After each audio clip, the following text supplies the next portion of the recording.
just realizing that now it's some time to just be.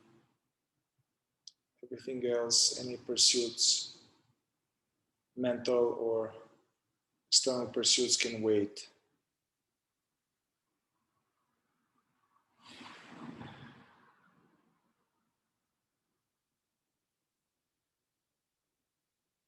Allowing ourselves to land into the now experience.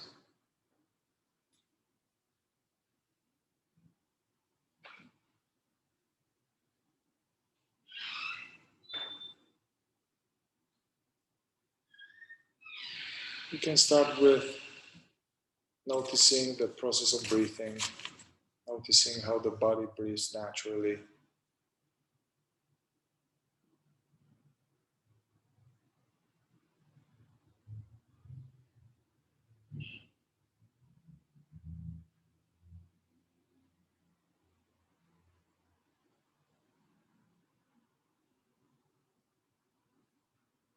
Not allowing ourselves to stick into some stories, into the mind.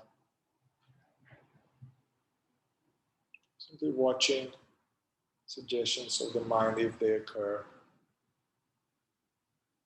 Coming back to aware breathing.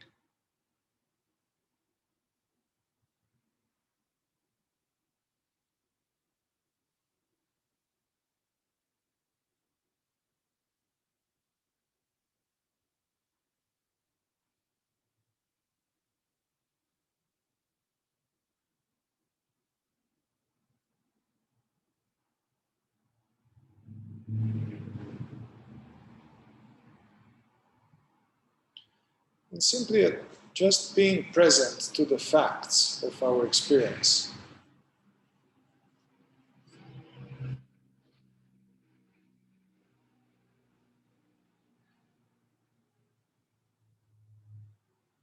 There are sounds, there are sensations in the body, there are passing thoughts.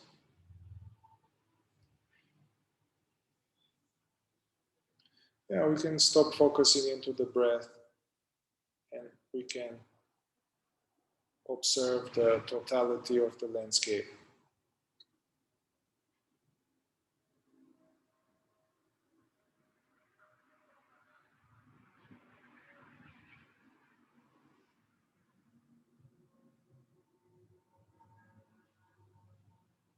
So it's like a game. The rules are that everything is allowed, nothing we try to make happen, nothing we need to change in our experience, nothing to reach as a goal, as a heightened state.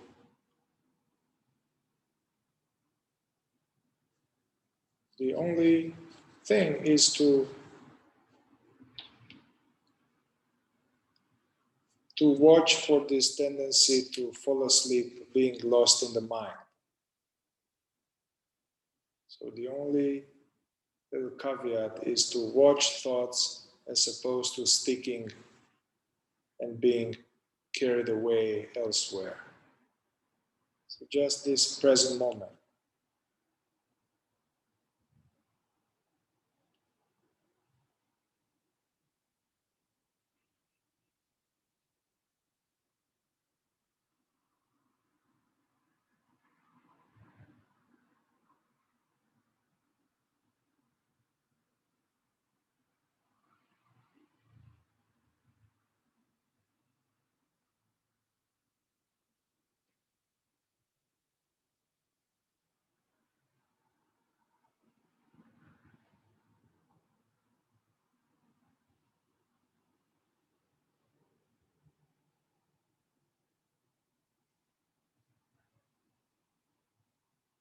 Also, there may be residual, residual intentions of focusing into something or in terms of attention. So what helps is to allow the attention to be wide, open, and undirected. It's like when you are sitting on a beach, just relaxing. The attention is without agenda.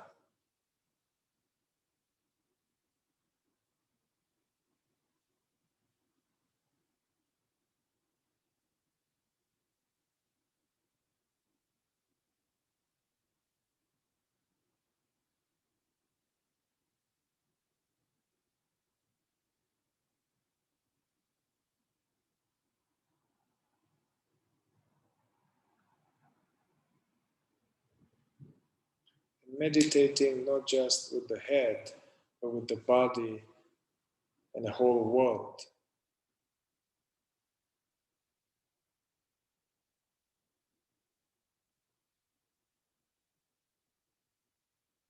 Like the mental content is allowed, we watch it. The bodily content is fully allowed, we watch it. The world as sounds.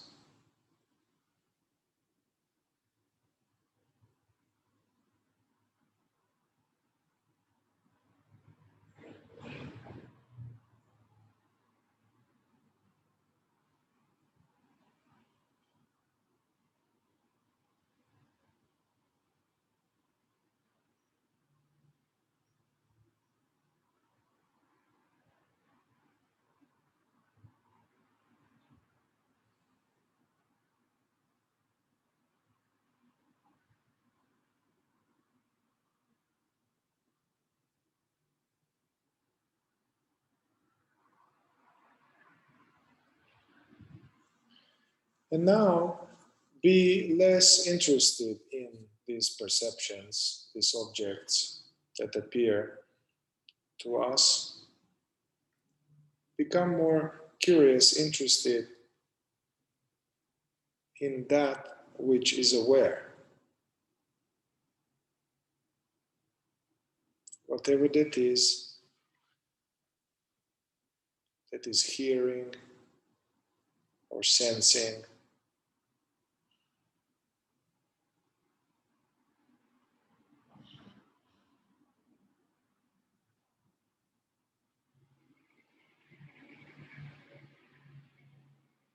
being curious about this awareing process, not as a practice, but it's happening all the time. Notice how awareing is effortlessly happening.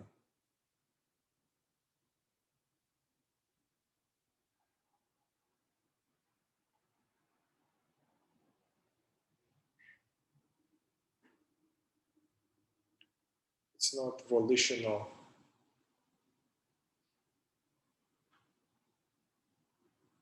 There's no doer behind this experience of consciousness.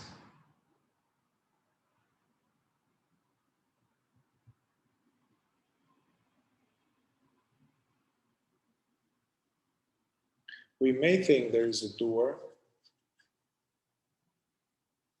but that's a thought, or there's some efforting, which is some residual of the practitioner or the seeker, the meditator. Like sometimes Adyashanti, who came from the Zen path, at some point during meditation, he encourages us to drop the meditator. That shows up in a form of some effortful application.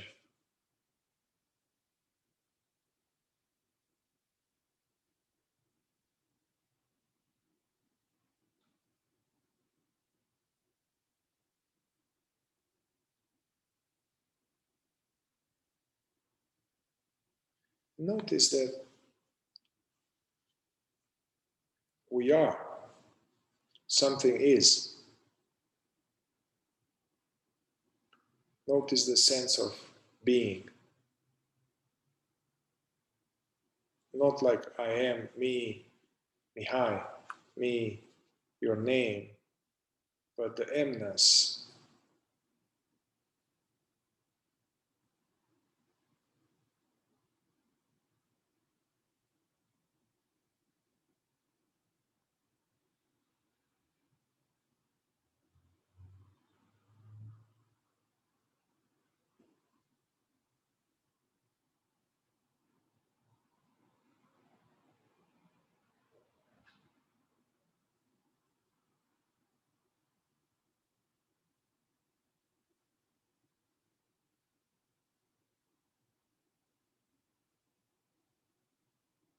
And notice if there are any, if you notice any borders, any end to the experience of being aware.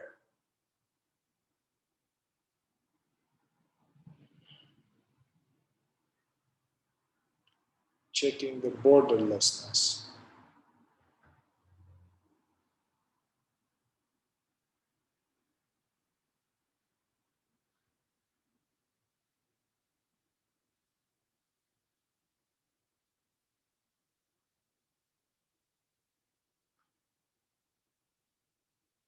Also notice that experientially the thoughts as well as the sensations or feelings as well as the sounds, they all seemingly appear in the same space.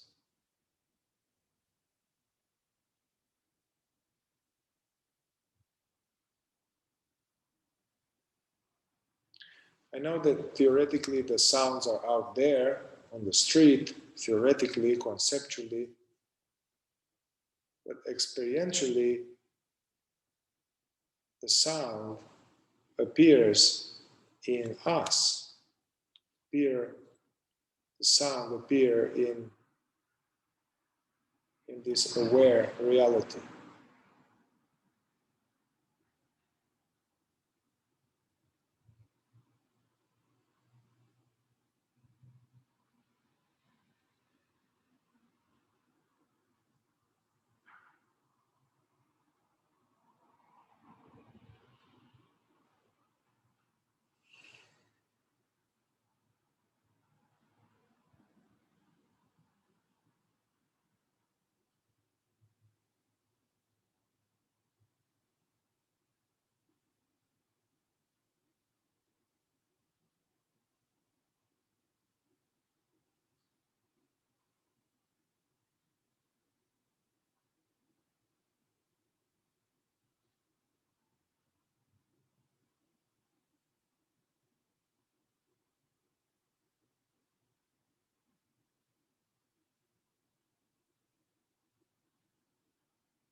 Whenever, if you catch yourself that you've fallen asleep listening to thoughts,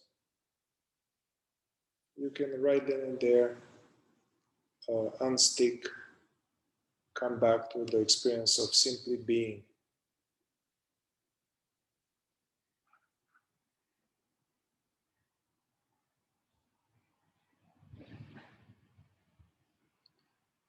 This form of meditation, it works best to allow the attention free, like a cat.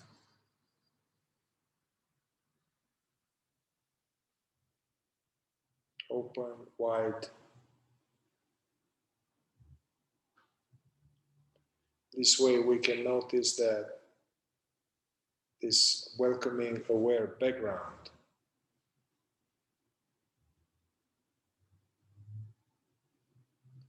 or the silence between thoughts, the interval of silence between thoughts.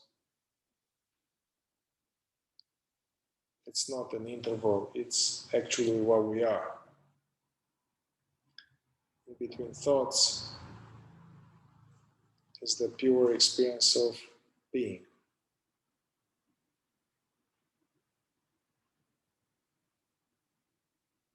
which is there also during thoughts, but it's easier to sense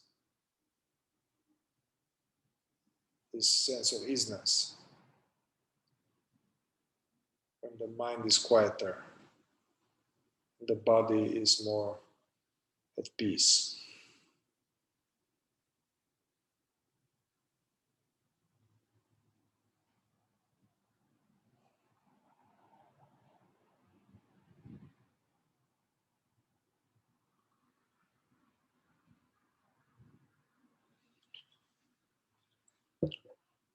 So as we simply rest in the now,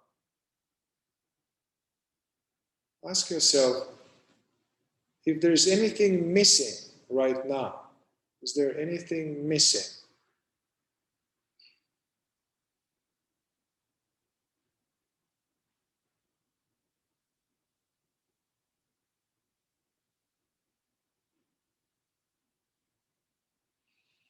And whatever, maybe something will come up in the form of a thought or in the form of a sensation in the body. So we simply presence that.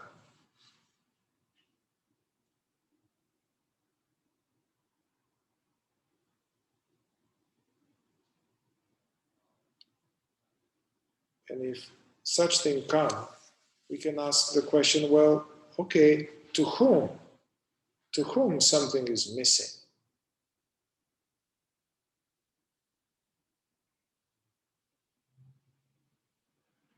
Well, to me. Okay, so what is this me? What am I really?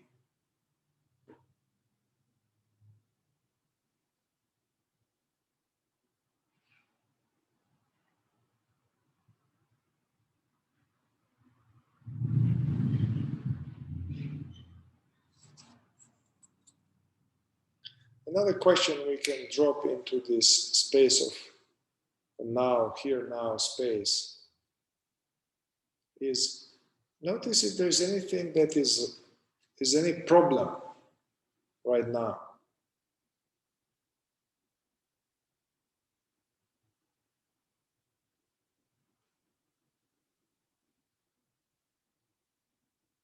See if there's any problem in the now.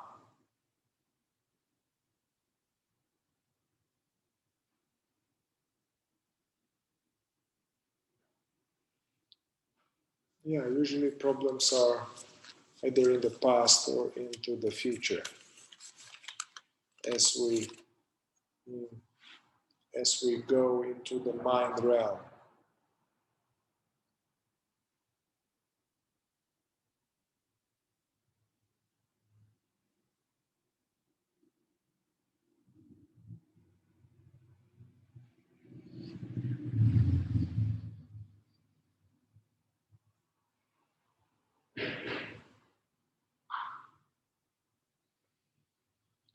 Okay, so from this place of just being, hopefully more quiet system, we can now just look into some of our seeming personal realm,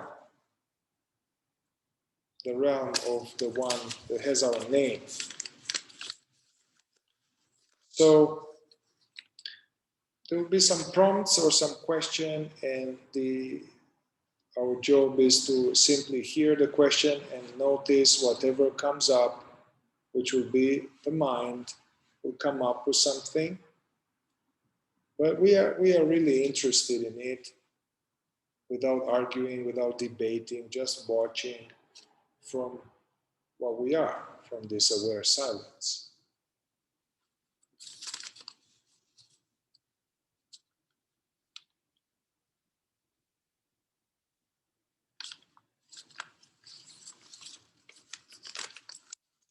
The emotion that you are at least comfortable expressing is, so ask yourself, what's the emotion that habitually you are least comfortable expressing?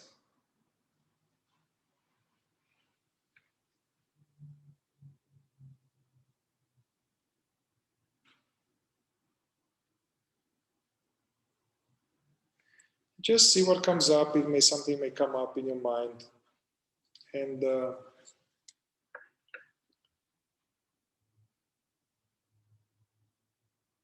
yeah, welcome any thoughts, any images, pictures connected with that sense of trying to control or managing that particular emotion in our life. What's the history of that?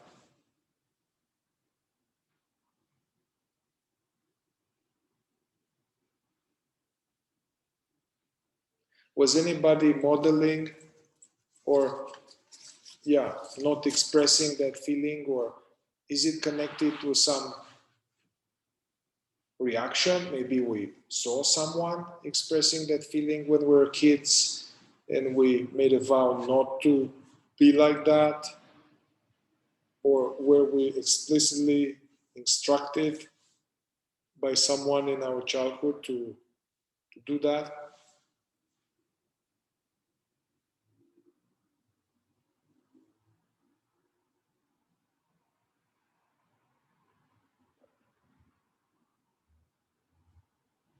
And just noticing whatever comes up. If nothing comes up, don't force it.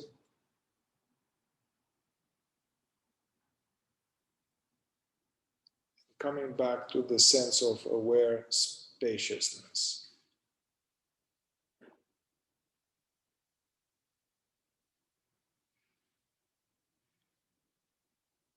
And coming back to this pattern of not expressing, feeling uncomfortable, the least uncomfortable to express maybe a feeling or a need in our life.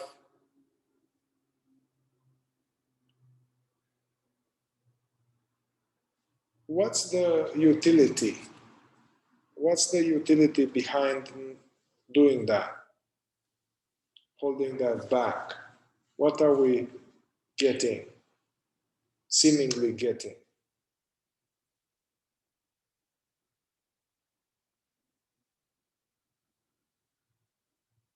And just see what comes up. You get to,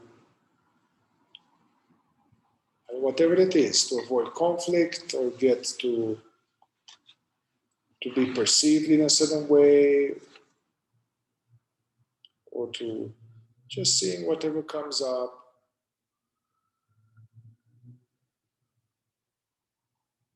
and allowing any pictures, memories, reactions connected with what just came up.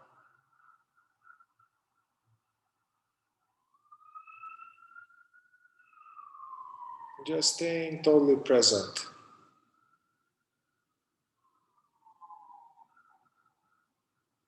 What's a disadvantage of not being comfortable to express that? What's the cost on our life, on our relationships, if there's any cost?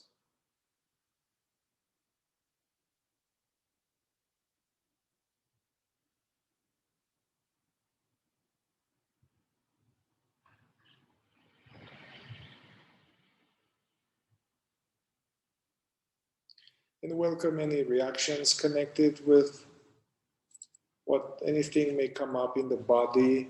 It's not just intellectual exercise.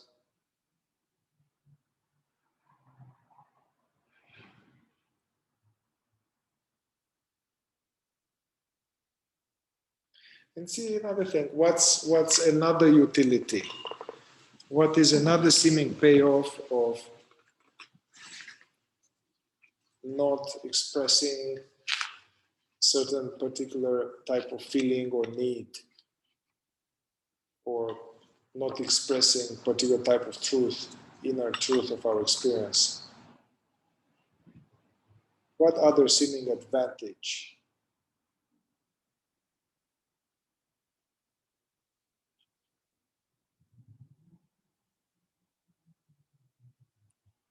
Yeah, staying a good boy or girl, staying safe, uh, pleasing, whatever that is for you.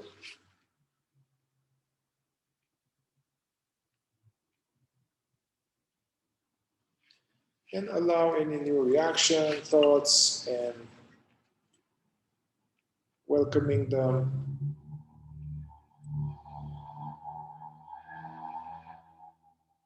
Yet staying, we are this, whatever this is, which is aware right now.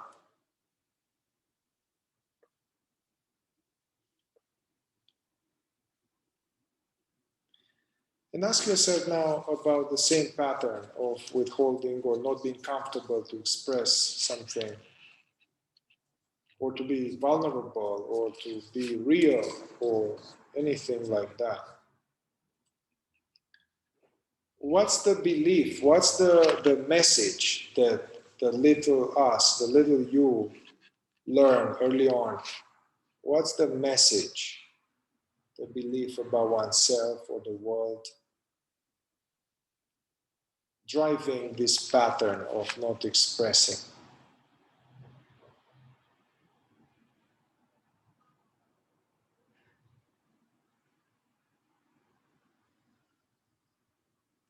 And just being curious, whatever comes up, some very strange stuff may come up. Just see it.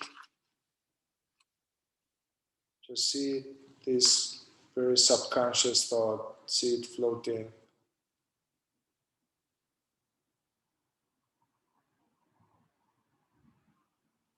These are programs, programs that govern some aspect of our experience. It's good to watch them.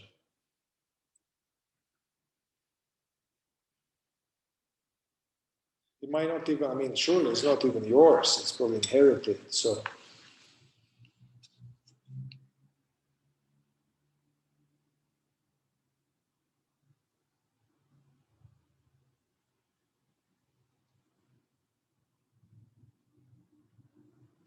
all right, so just for one last time, noticing whatever is here. These are pictures, thoughts, reactions. And once we explore some of them, we can now establish, okay, am I this message? Am I this belief that I am in a certain way or that something is not okay? Am I this belief? Or this belief appears to me as this aware presence? Am I these thoughts and feelings, or am I that which is aware of them, yet untouched?